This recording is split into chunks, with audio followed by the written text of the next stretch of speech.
Hello, everyone, and welcome to our session today of the University of Chicago Crown Family School of Social Work Policy and Practice.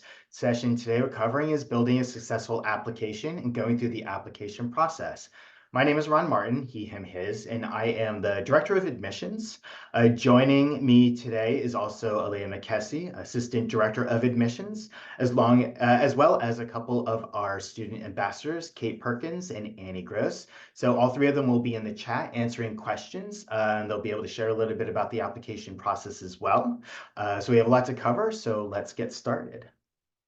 So we have three main programs here at the Crown Family School. Our Masters of Social Work, which is a traditional social work program for those wishing to pursue careers or assume leadership roles across a wide range of social sectors at the individual, family, community, management, and policy level, domestically and globally. We also have a Master of Arts in Social Sector Leadership and Nonprofit Management. And this program is really geared for those who have been working within the social sector realm for maybe 3 to 5 years and are thinking about the next steps to advance their career, thinking in terms of their leadership and what it means to effectively lead a nonprofit or social sector organization. And we have our doctoral program, and it's really designed to help prepare students to do university research, to be faculty members, or to do high-level policy research. So I'm going to be talking a little bit about all three. So a lot of the things I'm going to say are going to cover both. And at times that one program what I'm saying is more relevant to one particular program. I will sort of point that out. Okay, so as I go through the application process, I'm going to walk through what it means to submit the application, actually going page by page through the application. And I'm going to touch upon all the different requirements and give a couple different tips and tricks or things to think about as you're going through these different requirements. Okay, so as we start, here are the first thoughts on a graduate application. I get this question sort of a lot, sometimes very specifically, sometimes it's kind of like intimated, right? Is there a right way to do an application? And the answer is, well, not really, right? So you definitely want to submit all the requested and required materials. Like that is for certain, like that is the way to do it right. But from there, when it comes to the individual types of documents, there's not necessarily a right way. And we're going to really be talking about this, the different requirements and the different pieces of the application as we go through. Let me say, like, there may not be a right way, but we do have some best practices or things to think about and consider. The other thing I think is good to know too is that we use a holistic review process. And what that means is we're looking at all the documents together. So we're not saying like, oh, you had this GPA or you had this type of recommendation, or you said this specifically in your candidate statement, and that means automatically you're in or automatic you're out. Like that's not really what the review committee is doing. They're looking at pieces of the application really all together to kind of pull together like who you are as a person and how successful you might be in the program, whether your goals sort of align with what we want to do. You know, most programs are going to be doing this. So I just wanted to make sure that you know there's not one piece of your application that is going to sort of necessarily make or break an application, but really it's just kind of like, again, this holistic review looking at everything together. Okay. So as I'm about to start the online application, here are a couple things just to start with. Make sure you're taking the time to read all the questions and answering them as best that you can. Okay. And here are two things I'll also say. I kind of get these questions often, so I like to kind of highlight them right at the beginning. So if you have encountered any challenges in your academic success and you have an opportunity to explain, take that opportunity. Now, this applies across all applications to all graduate programs. We do have a place within our application where you can indicate, like, I had this challenge or I had this happen and it had its impact on my work. Our review committee, they do look at those and I think they're important. So if you have the opportunity to say something, then say it. And then also, is financial aid consideration a part of the application? For us, it is, and I'm going to cover that. But if you're applying to multiple programs, I think it's good for you to kind of keep that in mind. They could require a separate application. Okay. So as we start, here is our application homepage. So the application is now open. And we are able to receive applications. So what you do, come to this page, click the Start New Application. And for you, it's going to automatically appear as 2025 because I have this administrative access. I see a little bit more information here, but really it's going to automatically populate 2025 here in both of these scenes. And so you're just going to create your application. Easy, right? Open it up. So from here, now you're asked to select your program. Again, pretty straightforward. So for the master's program, we have a number of different options. I'll just point out here. If you want to select the ABAM social work program, this is specifically for people who are undergraduates at the University of Chicago in the undergraduate college. So if that's not you, this is not the option that you're going to select. I know that some people do, but that's not it. Sorry, here we go. Okay, typically, if we do see that and you actually aren't the student, we will just adjust your application to the full-time program. And so you'll see here we have a full-time option, a part-time option for social sector leadership, our advanced standing for social work, for the full-time program, and the part-time program. So if you're selecting the full-time program, for example, here you'll see a number like you may be considering a dual degree program. And so here you have the option to select one. If you select it here and you opt not to apply to that dual program, that's okay. This is to give us an indicator that it lets us know that you might be interested in applying to the dual program. So you're not committed to it. But also know that if you are going to apply to a dual program, you have to submit a separate application to that program. Okay. So I'm going to move forward by selecting this part-time day program option. That will open up a couple other things I want to point out later. But again, I'll also point out too, here if you select PhD, then you'll have option to submit the PhD or the PhD AM option. And if you're interested in our professional educator license, you would do that through the non-degree option. But I'm going to be focusing here on the master's degree and our part-time program option. And then I'm going to hit continue. So depending on what you select, you're now going to see a bunch of instructions. This is just reminders of the different application requirements, the things to submit, a couple links back to the application page. So it's going to be adjusted depending on which program you select. So there's going to be different information there. Mostly it's going to be the same, but there are going to be a couple extra things there selected. I'm so sorry that my Zoom is so out of control. So we're going to turn that off. Okay.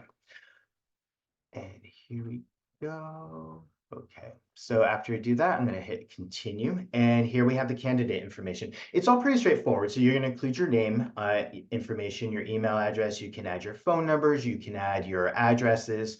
One thing to note for those who might be international listening in or here today is international students, those who are identifying as foreign national, will need to provide a non-US permanent address, and that is tied back to the visa process. So you want to do that ahead of time.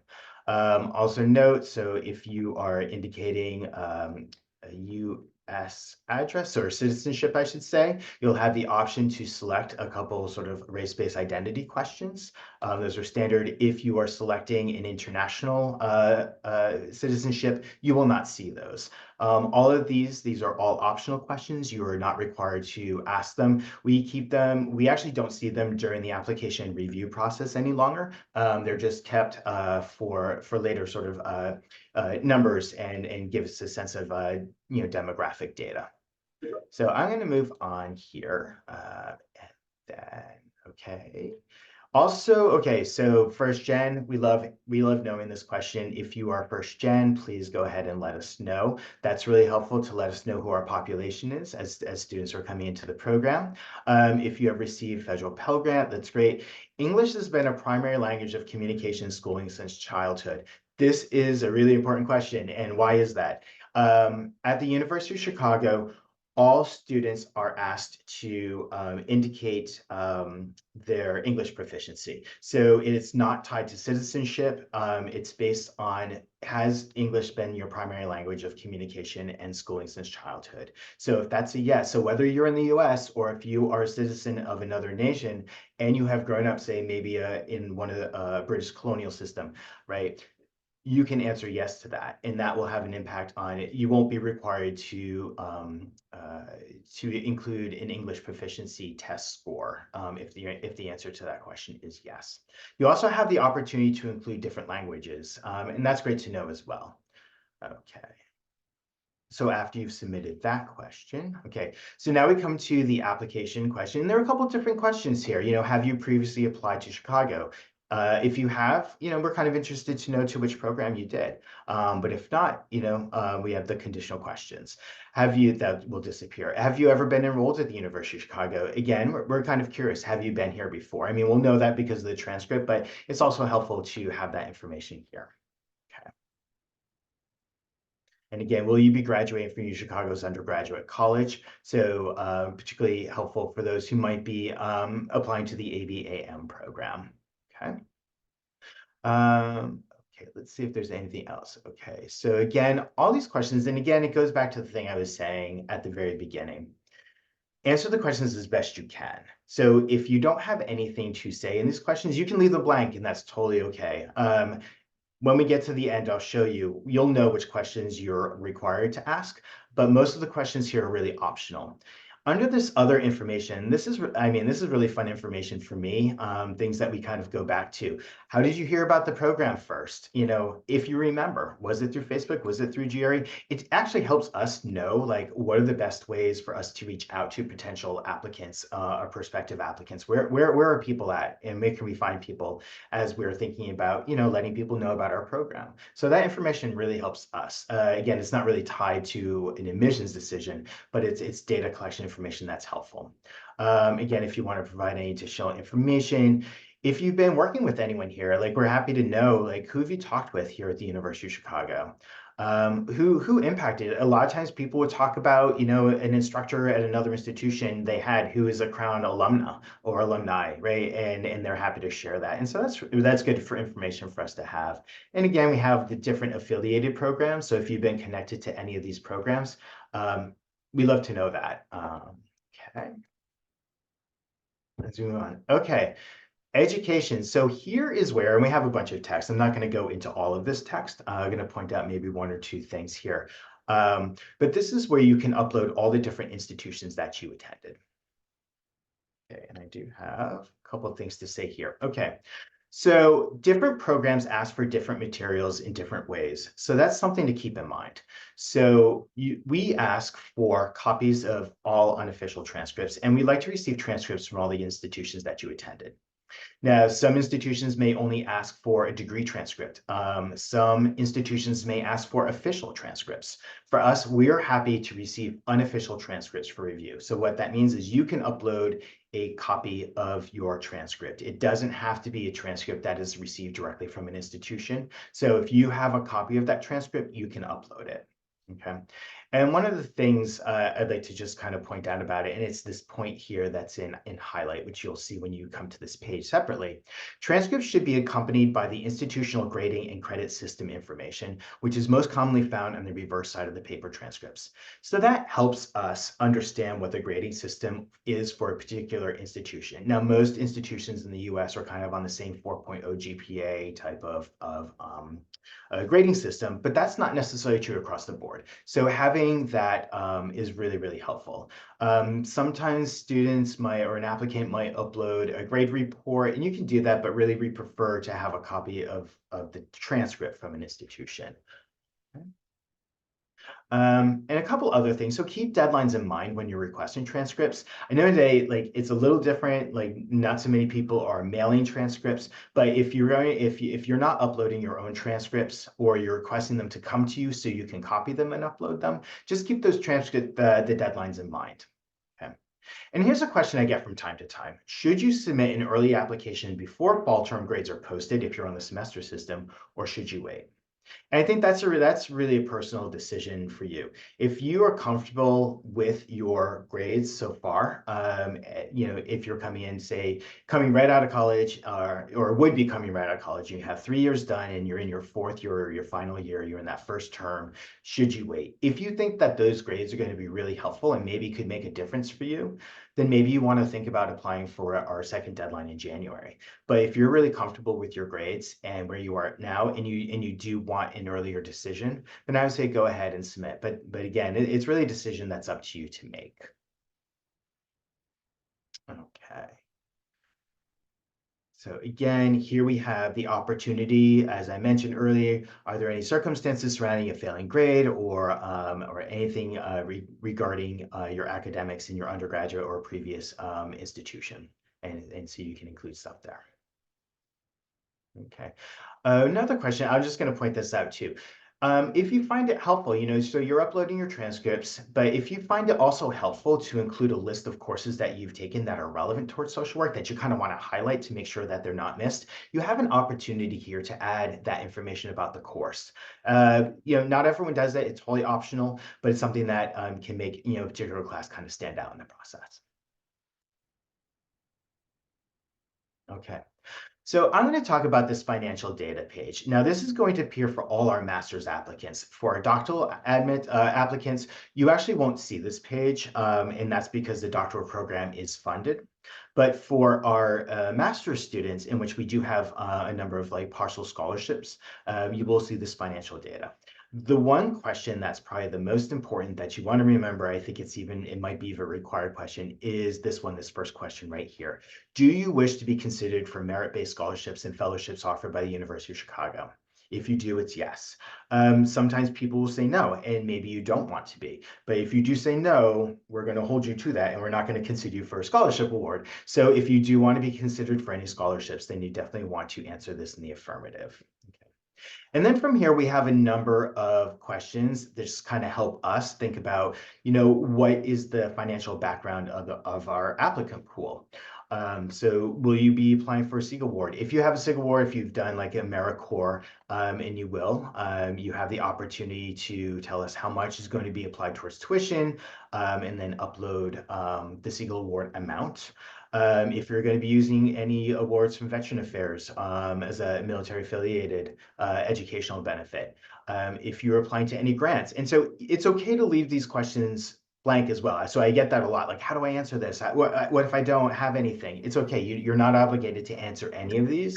These are questions that help us understand what the sort of the financial need is for our applicants coming through the process. They won't impact admission decisions. We'll take these into consideration later as we're thinking about scholarship awards or any sort of a request for additional awards.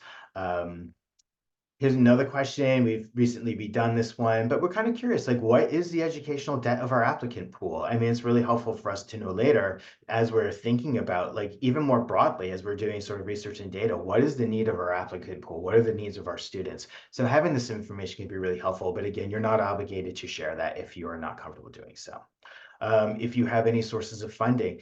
This is also an opportunity for you to think also about what is your funding, right? So this is a question that's interesting for us, but I think it's a question that's also helpful for the applicant to kind of think about, what are the sources of financial support that I have? Okay.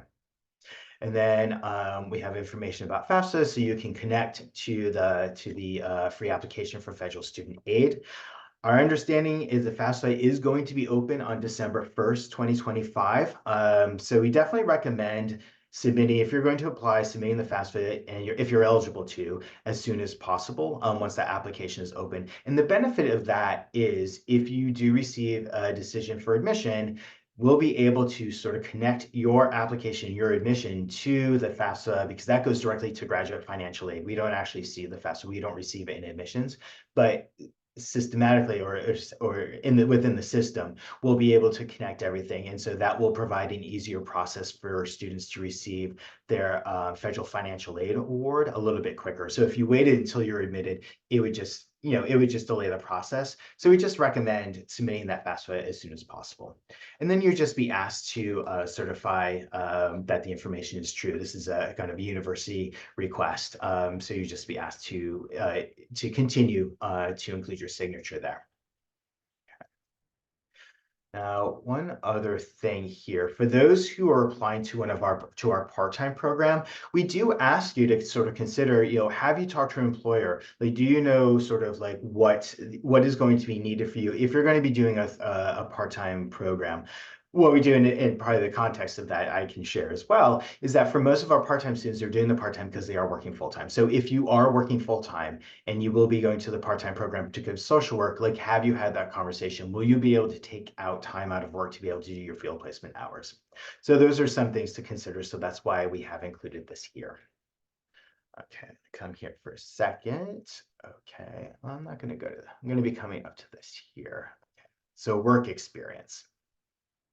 Okay, so here you can upload where you've been working. And so here I'm going to point out, here's a big question. How much do I include since I'm uploading a resume anyways? And that's a really great question. And so I often answer, think of this page as kind of like, because this is what our faculty reviewers are going to see immediately when they're looking at the application. They're going to look at your resume too. I think for me, this is sort of like, what are your greatest hits? Like, what are the opportunities, work or volunteer, that are maybe the most relevant that you really want to highlight that are relevant to the degree, or that, whatever's the most current. So you don't have to list everything. I just say keep it to what's most recent and what's most relevant for you. Um, Again, and maybe you don't want to include anything, but I say at least include what is most recent. And you are going to be uploading a resume. So a couple things about the resume, and these are based on questions that I've had over the years. We don't have a minimum or a maximum, so your resume should fit what your need is. Okay? Do I include brief summer jobs, high school experiences, retail work? Again, there's not necessarily a right answer, but what I would say is think about what the experience was and how does it tie to what you want to do? So say, for example, you had a brief summer job as a camp counselor. Yes, absolutely include that. You had a high school experience. Well, what was it? Were you volunteering, doing some extra work? Were you doing some sort of volunteer like in a service industry? Absolutely include that. That's great. Retail work. Now, this is an interesting one because I have had faculty reviewers say to me, retail work oftentimes is service work. It shows us that you have been working with people and potentially like in a customer service or working with a customer, like you are assisting someone. So if you have a long history of retail work, that's actually, if you can tie that work, particularly in your candidate statement, which we'll talk a little bit later, to talk about the type of work and how you helped people, right? It could really be relevant. Retail work as well as food service work, like thinking about were you serving sort of like, maybe you work in a coffee shop, but as a part of that, you are working with people, you are helping serve people. So kind of keep that perspective and that framing and think about, do you want to include it? If you did like a 2-month stint there and it wasn't for you, like maybe you don't want to highlight it, but just, that's up to you. It's a personal decision. You are not going to be dinged for it. Absolutely. So there's no harm in including it. It's a matter of like, do you think it would help, right? And so that's kind of the question for you. And then how creative do I make my resume? What's the format? So we don't have a set format. I would just say, make sure it's legible. I will share, as a hiring manager, I have received resumes through processes that had all sorts of colors. And I always think to myself, if I were colorblind, I wonder what all these colors might look like, right? So kind of keep that in mind. Think about what's it going to look like.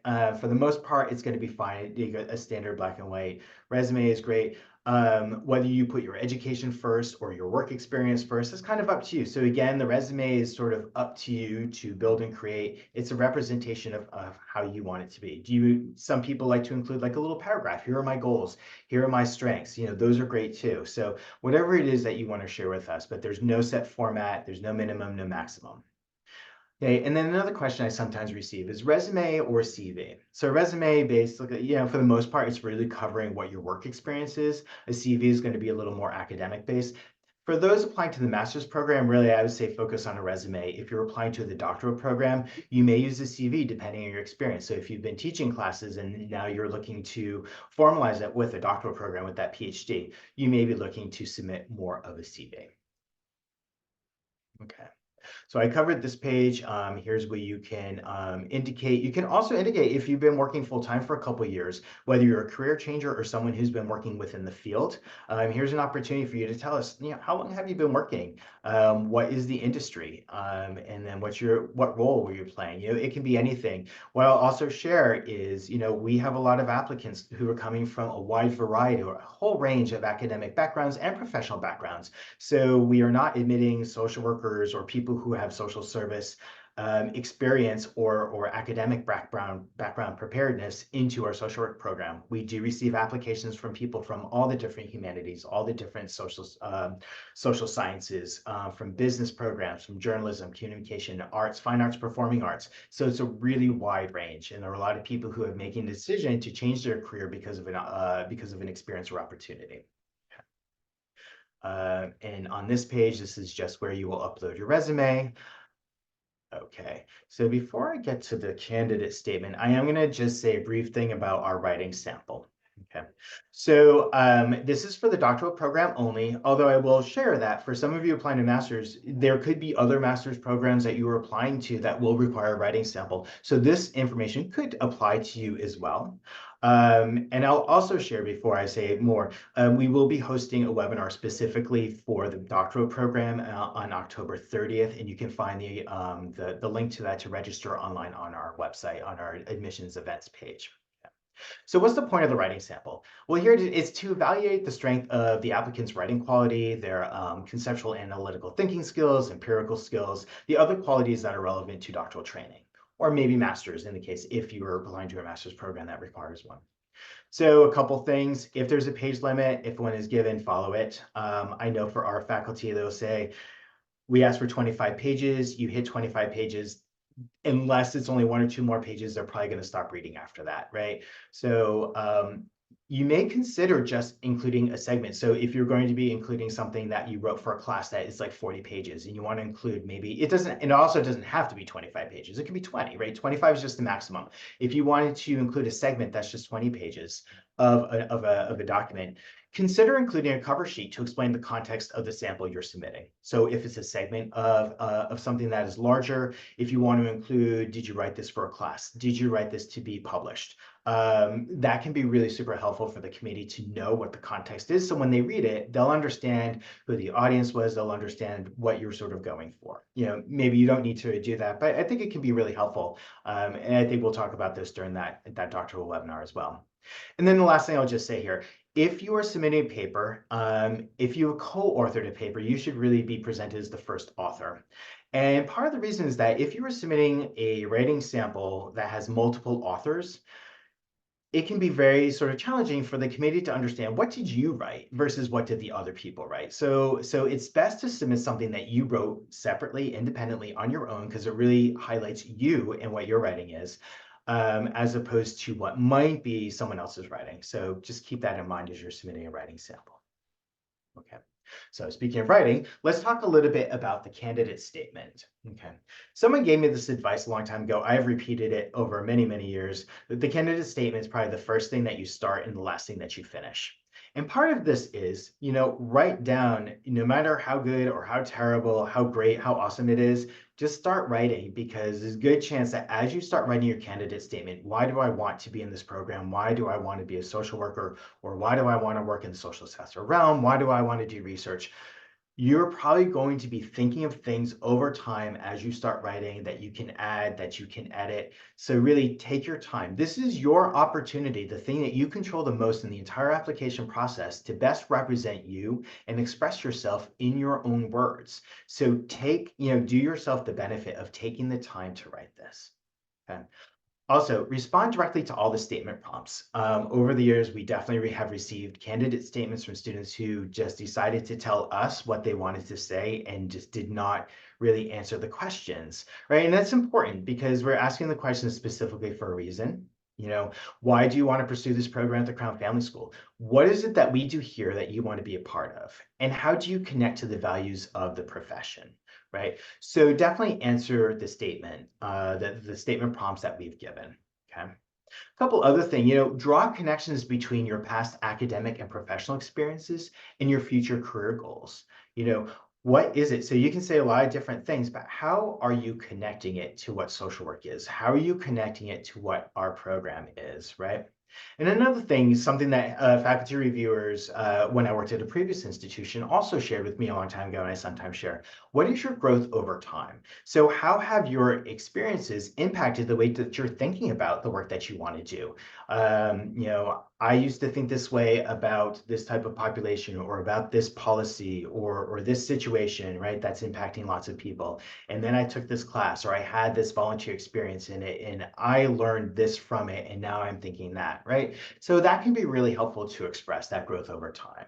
Okay. Then also consider how your paid or unpaid experiences might also contribute to the classroom and a career in the social service realm, and particularly thinking about your career changers out there. So what have you been doing that might contribute to the classroom? Or for those who have been working within the social work realm, social sector realm for a while and are coming back now to the master's program after working without one, what are those experiences? What are you going to contribute to the classroom? And that can be really helpful in your candidate statement as well. So a couple, three things, maybe these are specific points. Do I name specific faculty members? I always think it's a good idea. I mean, I did when I was applying to grad programs. I like it for two reasons. Number one, it shows that you've been doing your research about what the program is. But number two, you're sharing to the readers. You're helping the readers envision you being there. And you're saying like, I want to do this work. And I want to work in like with this population or this policy, or this is kind of where my interest, my research interest is. And I saw so-and-so is doing that, and I would love the opportunity to meet with them, right? And so that is a great way for them to say like, oh yeah, I understand this. Like maybe they've looked at your resume so far, or maybe they've looked at your recommendations. They're looking at your candidate statement now, and now they're pulling it all together and they're envisioning you there. So I would say, yeah, if you don't, it's totally okay. If you don't know who the faculty members are, if you're not certain, that's okay too. But if you have an opportunity to name faculty members, I personally think it's kind of a good idea, right? How personal do I get? Now, this is a great question. It's a delicate question. It is maybe the most challenging question of all, right? We all have experiences that have impacted the reason why we are the way we are, the way that we go about things, the reasons why we want to do the next thing, why we might want a career in an area, and particularly with social work, because thinking about what social work is, the emotional labor that goes into social work, the empathy, the sympathy, all of that ties together, it can open up the opportunity for someone to really get into like, what is it about me? What are my experiences? Why do I want to do this? And that's fair. That is absolutely valid why you would do it. And what I would just say, keep in mind, your candidate statement, we are not asking for an autobiographical statement, right? We're asking for a candidate statement. You're a candidate for a graduate program.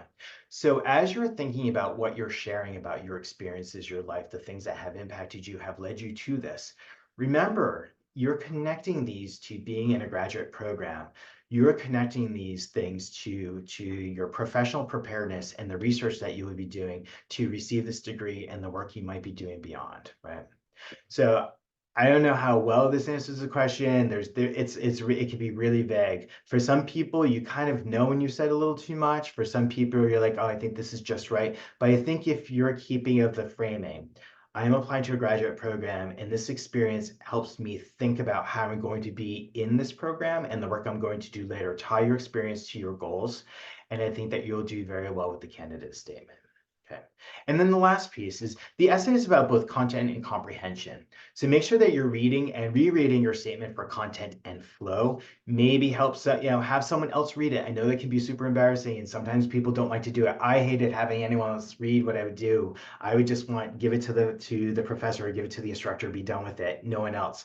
But it can be super, super helpful for them to say that, oh, you missed something, because you can totally miss your own typos, right? But you want to catch any grammatical errors you might have missed during your first read through. The other thing, when I was applying to my doctoral program, I was applying to 5 or 6 different programs, and I'm so glad, super glad that I read, because I was copying and pasting, and I almost sent like the same statement to a couple different schools saying I wanted to be at Loyola Chicago, which is ultimately where I went. But I almost sent like everyone the correct information. And sometimes when you do that, you just miss it because you know it's right in another venue, right? And so you can totally miss your own sort of typos and errors. So it can be really, really helpful to have someone. And also, you're writing only a certain amount, like you're writing 4 pages. So also just think about being concise. And that can also help thinking about how personal do I get, and tying your own personal and academic and professional experiences to the goals, right? You're doing this in a set amount. It can be a challenge. You want to express who you are, but also you want to express what your goals are and why this is the program for you. So in all that balancing, so again, going back, this is the first thing you start, the last thing you finish. Take your time to write this candidate statement to get it right. So at this point, I'd like to ask our ambassadors, Kat and Annie, do you have any sort of like particular successes, things that you're proud of that you did, or any tips in writing the candidate statement that you'd like to share? Yeah, Kat did it more recently than I did. So I might like if something I say is wrong, like please correct me. But from my understanding, at least when I did, I think it was like multiple questions, but it was all one essay. Like we don't like answer each question separately, right? That's Is correct. that correct? Yes. Yep. So that was like the hardest part for me was I was so used to like when I applied to undergrad schools, it was like every question separate. So I was definitely like, okay, how do I make this all flow? These are all different questions. Like, what do I do? And I think Ron kind of talked about this a little, but it helps me just to like get everything out of my head. And like, I honestly answered each question like in bullet points separately and then kind of looked at all of that together and was like, okay, how do these things connect? Um, I ended up connecting it with like talking about a social work value that really meant a lot to me. And it connected to some previous experiences I had had, and it kind of ended up flowing nicely. But I think it can connect like in whatever way that makes sense to you. I think the easiest way to find those connections is just to like my like journal page was like, this is what social work means, and here's the answers to all these questions. And like it ended up um after time, the growth over time, bullet point really spoke to me. Like after looking at it for some time and like thinking about it, it kind of became clear. So I think like if you're overwhelmed at the beginning, that's okay. Everyone is. It's like it's not an easy thing, but it is like such an important piece of the application because you do get to express yourself and what social work means to you. So yeah, so that's kind of my advice is just like to kind of get it all out of your head. And yeah, like it is like an academic thing you're applying to, but it's social work. Like they want to know who you are too. So I kind of I took that approach too, which is kind of why I wrote about a value that was important to me. So yeah, that's my advice. I don't know, Kat, feel free to jump in. That's like, yeah, definitely that is, I will second that. I will say definitely, like Ron mentioned, like focus on the growth aspect because as I did like recently apply, like a lot more recently, that question came up in 7 out of 8 schools that I applied to was describe your growth like as a candidate and how you think your past and like professional experiences like shaped how you became to like want to get a master's degree in social work. So definitely think about that question because more often than not, that question will be on an application. I don't know if it's on the application this year, but okay, so it is. So definitely think about that question for not only this school, but for any other school that you may end up applying to. And then also, like, if you're not someone who wants to like there are multiple ways that you can tackle your like essay, your candidate statement. Like Annie said, like she focused a lot on like a social work value. That's a great angle to talk about your within like your candidate statement. Or you could do what I did and talk about like your it's like aspirations and like what you want to become, like looking forward to like that and sharing your goals. And if you have steps to that you know that you're already gonna do to be able to reach that goal, like share that with the admissions team because that kind of gives them like a map of like what you want your education and career to head towards. And then, you know, if you research our school and you see classes that you are really interested in, and like Ron mentioned before, like faculty that you want to like do research with maybe someday, like that is all great grounding information to help solidify your candidate statement. And that's my spiel. Great, thank you both.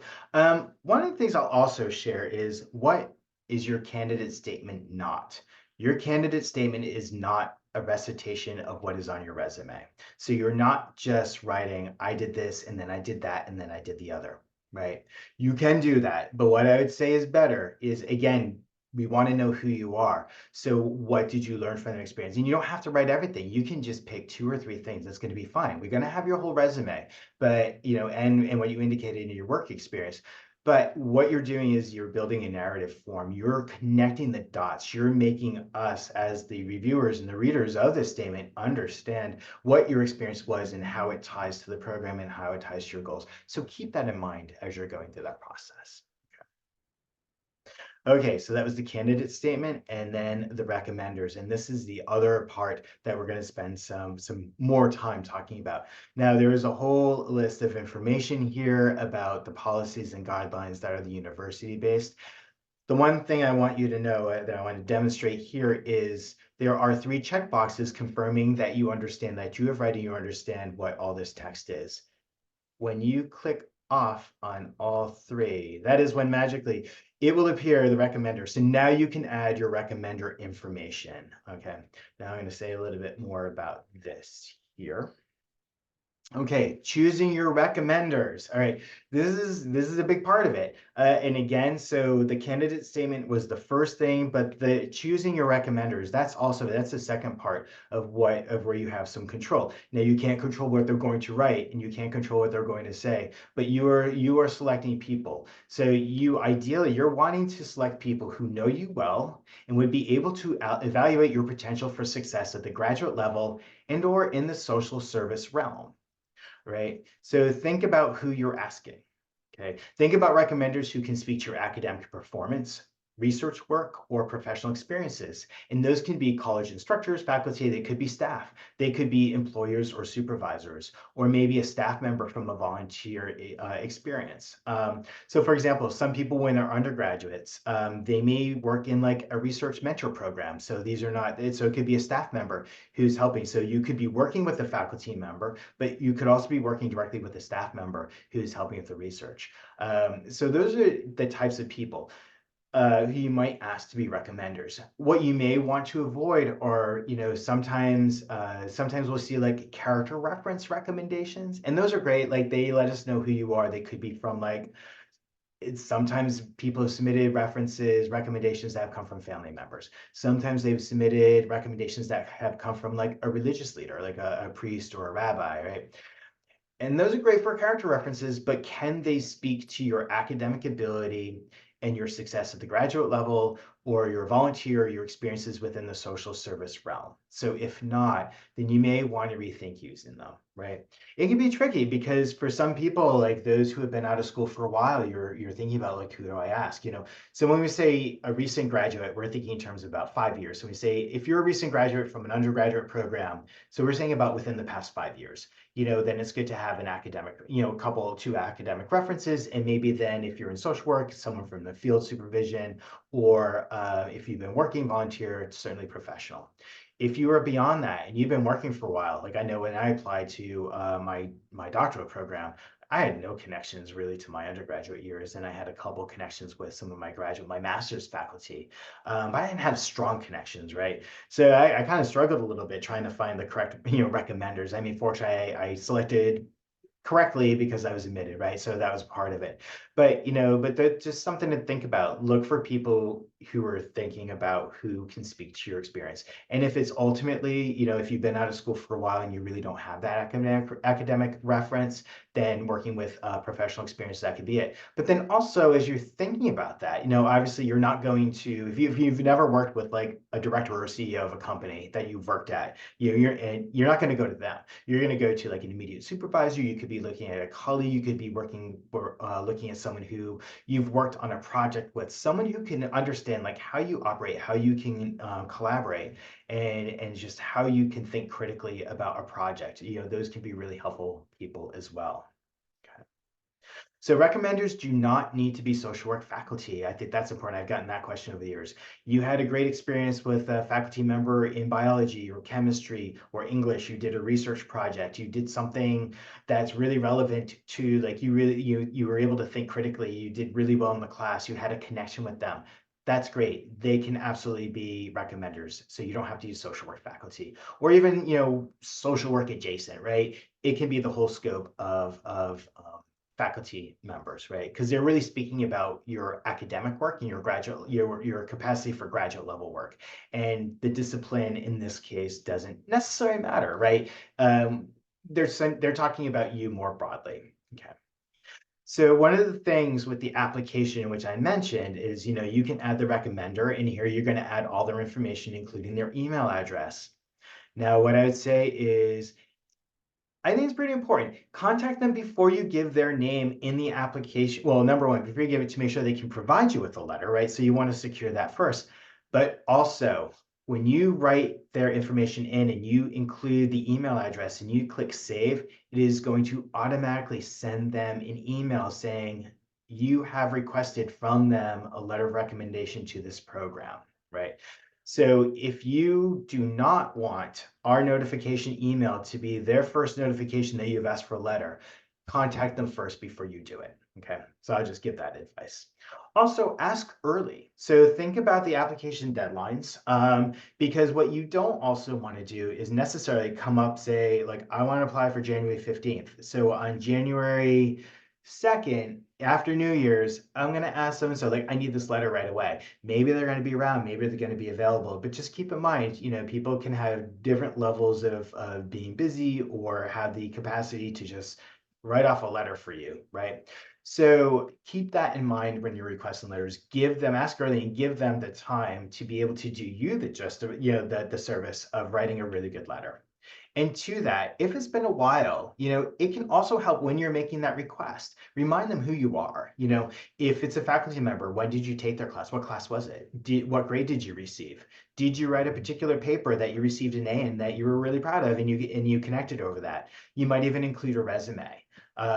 Sometimes, I've heard some people recommend, if you're applying to social work, maybe include information about the NASW. I'm going to come back to that in a second. So maybe include the resume too. That can be helpful. And again, it could jog the recommender's memory as to who you are. And they're like, of course I remember you. And of course I remember that project. So that can be helpful. And again, be sure to inform them of the deadline for submission so that their letters arrive on time. When you do request the email and we send out that prompt, we do include the deadlines, but we're including all the deadlines in there. So if you're applying for a particular deadline, you may want to share that too. Okay. So I had referenced, I'm going to pull up the NASW Code of Ethics. The NASW, for those of you in social work, is the National Association of Social Workers. And they have a code of ethics, and they also have a number of values that they've laid out. Now, I think that these NASW Code of Ethics and the values, they also apply to those applying to social sector leadership and nonprofit management. I think that they also apply to those in a doctoral program who may already have an MSW as well. So we're looking at these values: service, social justice, dignity and worth of the person, the importance of human relationships, integrity and competence. So those are the values. Those can be values that you're thinking about when you write your candidate statement. Maybe they'll come up there. Obviously, you don't need to bullet point them and say, I demonstrate service by this. I demonstrate social justice by doing that. I think that they can naturally, organically show as you're writing about your experiences. But also when you're thinking about your recommenders, if they're not in the field of social work, and if you think it might be helpful for them to know what the values are and what they mean to you because they're important to you, you may consider sharing this information as well. Again, you're not obligated to, it's just a piece of advice. Maybe you want to think about it. So at this point, I can't out here, and we're going to come to the signature. So this is, you've now hit the last pages. So here we just have the acknowledgement that what you have written and shared is correct. Okay. I'll also share that what you have not seen in this application is a question about felony convictions. Back in 2018, we bumped that question from the application, so it is not part of the application. Students will go through the process. Where it will come up is at the end. So should you receive an admission decision, we do have a disclosure form for you to share, because having a felony conviction or could have an impact on field placement, right? So it is fair, it is good for us to know that, but you won't be asked to share that. It's not part of the application consideration. Now, certainly, if you want to include that information in a candidate statement because it's relevant to your goals and your experiences, absolutely, but you're not obligated to disclose that during the point of the application. I want to make sure everyone knows that, okay? So then when we come to the last page, the review page, so we have this wonderful thing. It will tell you, here in this section, did you miss any of the sections that are required that you need to go back to? And if you can click directly on the link and it's going to take you back directly to that page. We have a secondary section here. Here are the things that you didn't include. They're not obligated, but it would be helpful if you had them. So again, you don't have to include these, but it could be helpful if you do, right? To help you think about the application. And here, once you're done, you're ready to submit. And there you go. Where you'll come to is this status page. And it looks like my session has expired. So let me go here. So this is the page that you will see immediately, and it'll tell you whether or not you were required to submit an English proficiency score. It'll also tell you in the checklist what you've submitted, what we've received, and what we're still awaiting. And we also have the information about your addresses. So if your address has changed, you can edit that. Okay. So that kind of covers all the things I wanted to talk about, except for the deadlines. So here are the deadlines that we have up and coming for this season. So we try not to have deadlines that fall on a Friday or a Saturday or a Sunday when we don't have university staff around, or being on a Friday, we won't have people there on Saturday. So if there's an issue, we don't want people to get lost. And so we don't want the deadline to coincide with the time in which no one's here to help, right? So the deadline is just automatically deferred to the following Monday. So this year, December 2nd is going to be the Monday for the social work, social policy, social administration, and for the doctoral program. We do have a couple different deadlines, so you don't have to apply for the first one. There are other opportunities. If you're applying for advanced standing, there's just the two. It's December 2nd and January 15th. Question that comes up is, what is the difference? Why would I want to apply for the early one? Can I just apply for the late one, or should I not? You know, your application is going to be considered equally regardless of the application deadline you submit for. And you're going to be considered equally across all deadlines for scholarship consideration, right? So the benefit is we try to do rolling decisions. So as the application comes in, we're going to be assigning it to the faculty committee for review. When the reviews are completed, then we're going to send you your admission decision letter, or whatever your decision letter is. If you're admitted, we will also share your scholarship information in that letter. So the benefit of the earlier deadline is that you will learn earlier what the decision is. And again, going back to the question, do I wait? Should I submit it early? If I'm waiting for these grades, you have plenty of opportunity. You have January 15th, but you can really be applying at any time. We really try to have applications that are submitted for that first deadline completed by the time the next deadline comes up. So we're going to try really hard to have all the decisions out by January 15th, at least by the 30th, by the end of the month, for all those who applied for the first round of applications. So that's the benefit there. Okay, and here is our contact information. So myself and Aaliyah, who is here on call, Jamal Banks, also Assistant Director of Admissions, who can be here, Emma Toomey, Admissions Specialist. I know she was in an appointment earlier, so she may have joined us, but that is our group. What I was negligent. I meant to ask Kat and Annie to share. Do you have any advice about asking for recommendations? I think, Ron, you talked a little bit about this, but I always tried to butter up the people I was gonna ask because and be like, oh, like I loved this class, or I love this internship that I did with you, like really pointed me to social work, and like people seem to really like appreciate that, even if it was like, sometimes just buttering them up. It also like I think I got like more yeses like when I did that. I think because people were like, oh, like this meant something, which everyone likes to hear. So yeah, I just recommend, like, I came straight from undergrad, so I knew like I was still connected to professors, but I think like, especially if you're a couple years out or like multiple years out and you're asking someone, like people always like to hear like why you thought of them. And yeah, I think sometimes people will like ask for your resume or ask for things about the program, which, like always be ready to provide. But yeah, I think asking early is also really helpful. And as long as you keep be like, oh, also here's an update on how I am, like make it not all about the recommendation. People like to just connect. And yeah, I think that was kind of advice I was given and it was helpful. So yeah. Yeah, definitely that. And make sure that you stay on top of the recommendations, because there are going to be a whole bunch of other people, especially if you're coming straight from undergrad like Annie and I did. your teachers probably have a whole bunch of other students who also want them to be their recommendation. So definitely like ask early, but then once you see, okay, we're starting to get like a month out, okay, it's 3 weeks, two, like, and they still haven't submitted it, just give them a little helpful reminder like, hey, I asked you a few weeks ago if you could do this, and you were still willing, like I would really appreciate if you could still do it, if you still have time. If not, always have a backup one.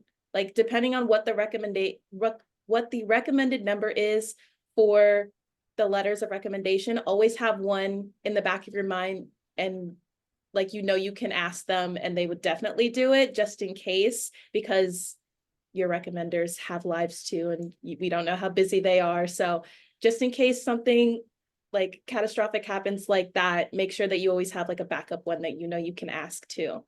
And that'd be it.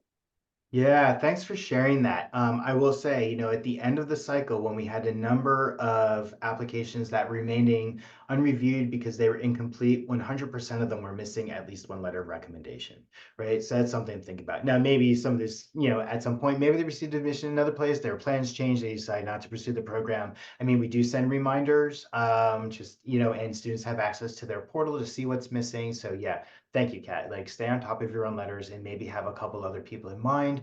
Should something happen, people go on vacation, people need to take leaves or medical leaves. Like, there are any number of personal and professional reasons why suddenly someone who said yes suddenly becomes a no. So I think it's helpful to have kind of a couple other people in mind who might be there to help you out just in case. Okay. I did see a question here.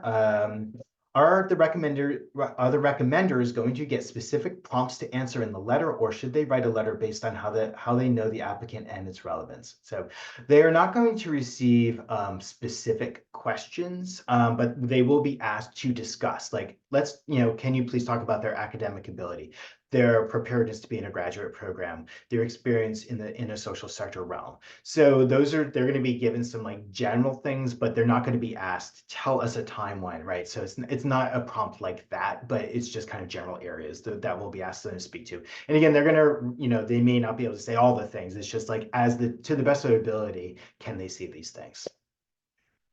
Okay, so I know that we're coming up on time and I have time to stay beyond as people have questions. So I understand. So I hope this, for those of you who might be leaving right at the hour, I'm really glad you were able to join us. Glad you're here.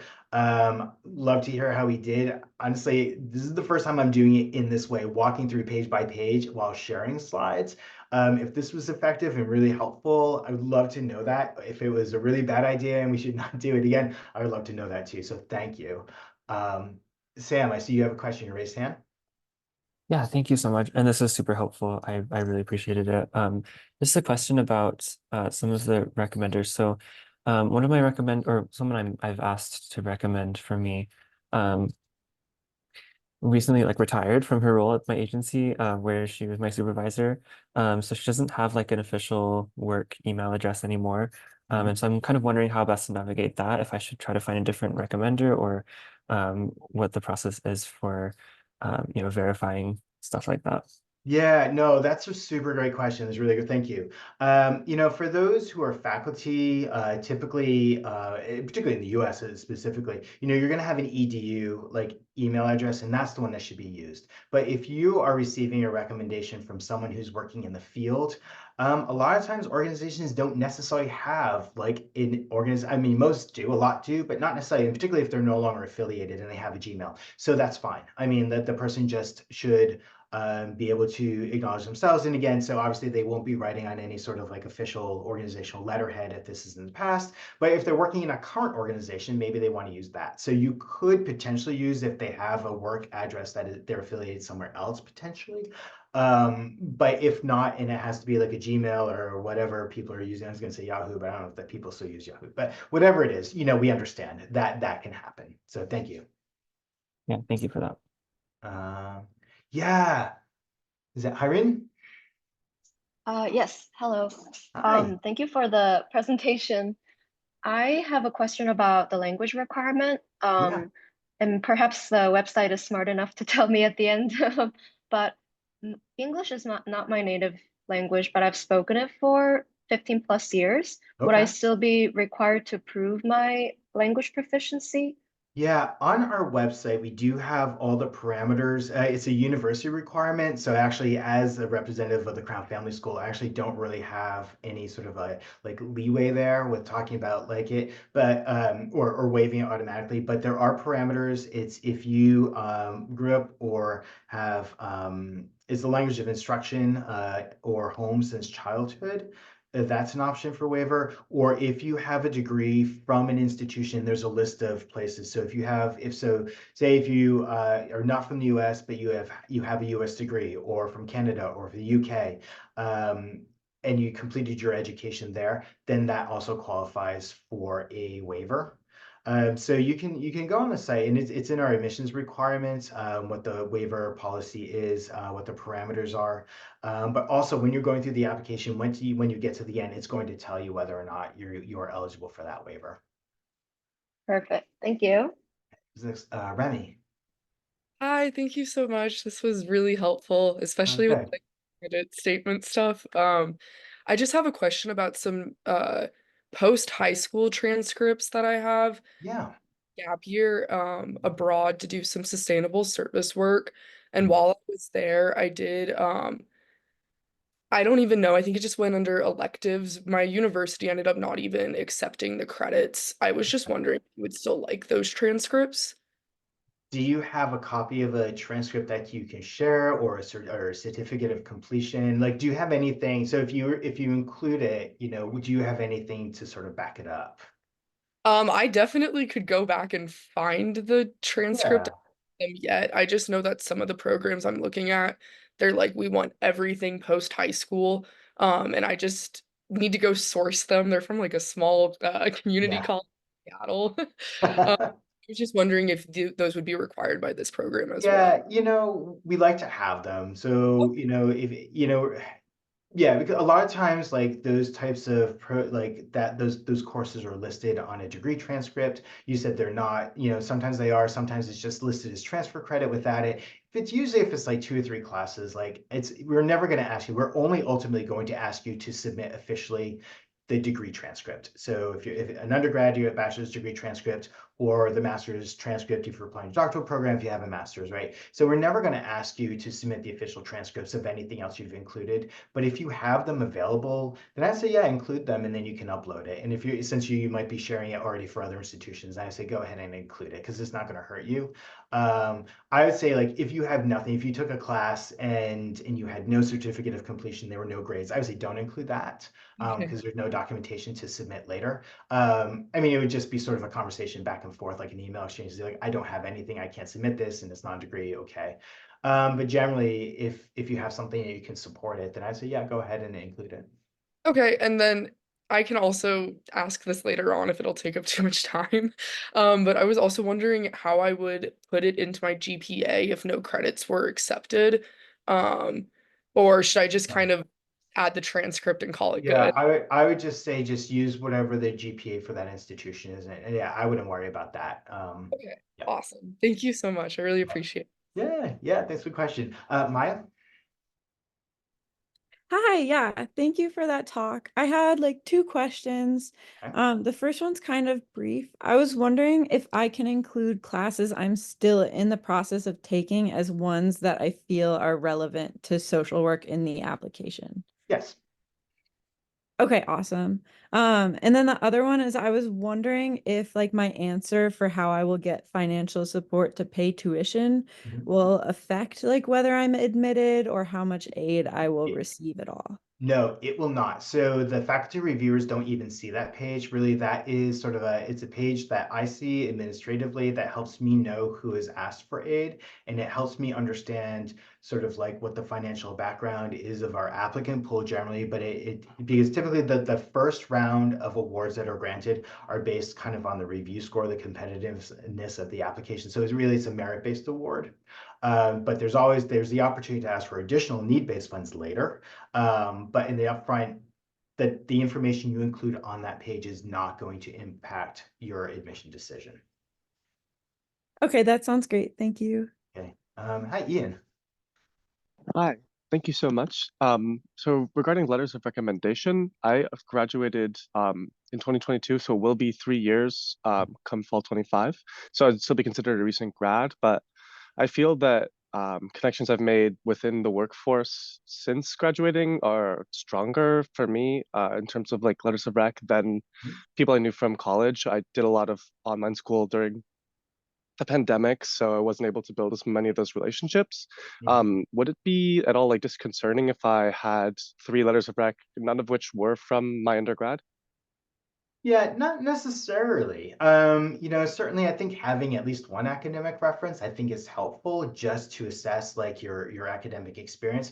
But everyone in the committee knows as people who have worked with many students for many years, circumstances are circumstances, and not everyone has, the same relationships with undergraduate or college instructors as this, not everyone has the same relationship, right?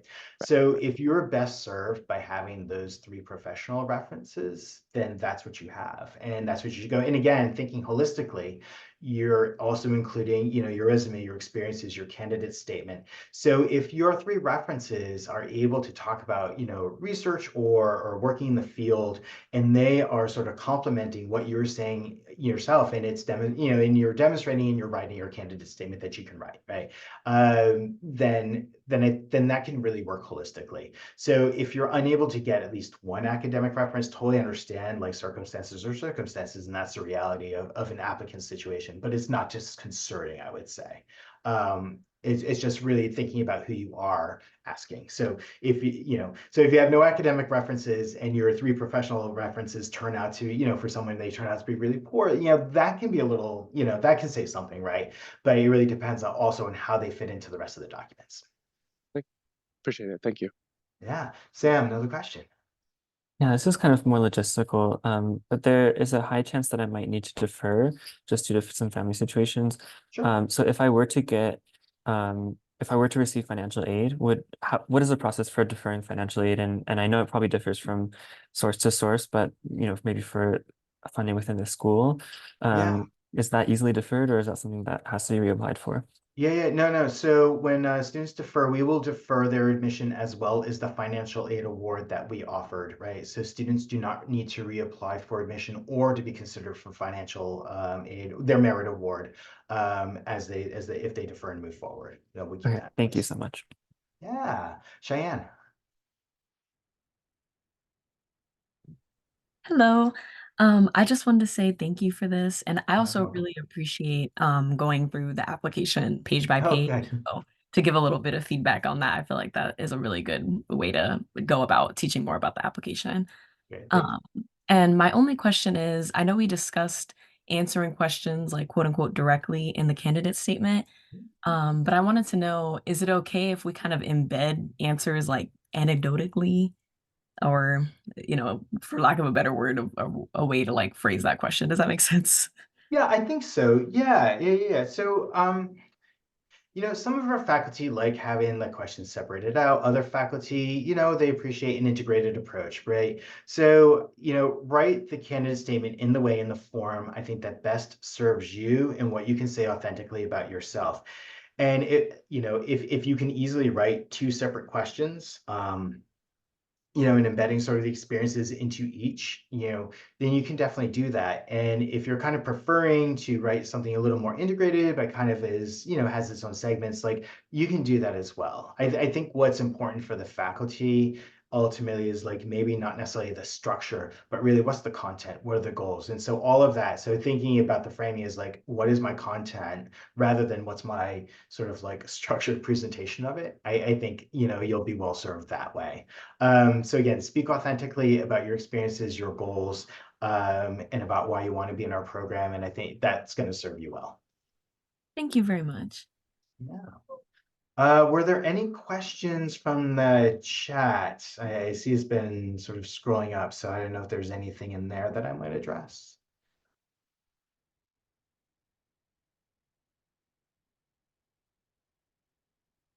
No, did we cover anything? Or if someone had typed something into a question in the chat that I missed and you want to either type it again or let me know, raise your hand, that'd be great. Yeah, Sam. Sorry, thank you for humoring all my questions.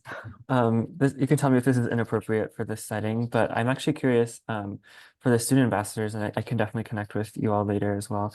But not to go into too much detail. But like, how many schools did you all apply for, and why did you end up choosing Chicago? And that's something, again, if it's a better question for a different context, please let me know.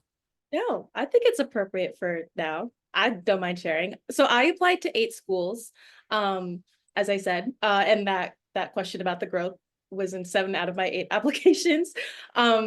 So I applied to 8 schools, and I chose Crown because of honestly, and I didn't know this until I like did my own extensive research and went to Admitted Students Day. The alumni network that Crown has is literally unmatched. It's actually insane. And they're like, I have alumni reaching out to me now, being like, hey, congratulations. Hope hope like the start of your program has gone out so well. Like, if you ever need any help, like, please feel free to connect through the alumni network, and we would be more than happy to like share any helpful tips, things like that. So that immediately made me feel like, okay, great, I am definitely in the right place. And then also I like looked at all the different courses that Crown had, and they were, not to bash any other program, they were much more interesting than the other programs that I could find, like their course catalog and descriptions. There are so many different outlets and avenues that Crown has faculty like teaching, so you can really explore any type of interest that you have or work with so many different types of populations. It's really like all encompassing at this school, so that's why I chose Crown.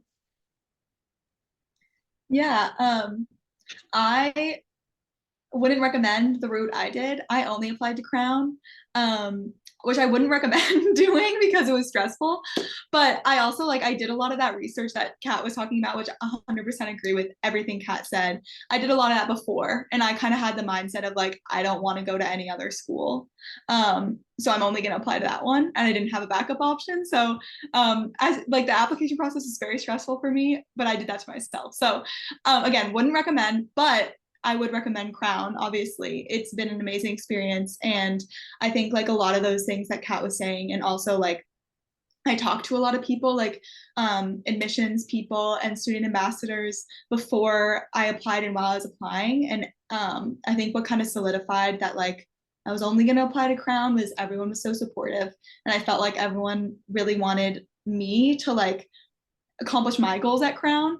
And that like was an awesome feeling that I didn't necessarily like get the impression of at some other programs. Because I looked into some other programs as well. So I have like experience researching the different things about them.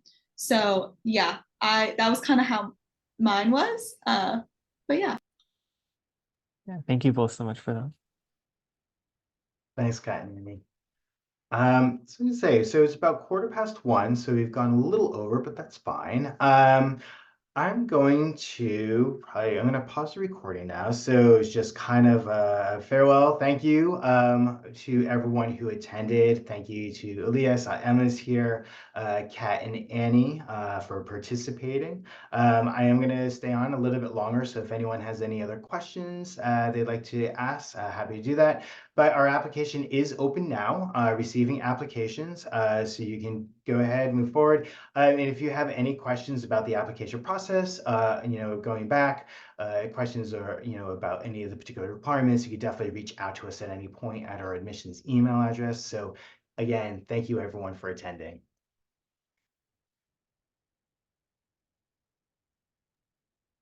Hi, Ron. Can I ask you one more question?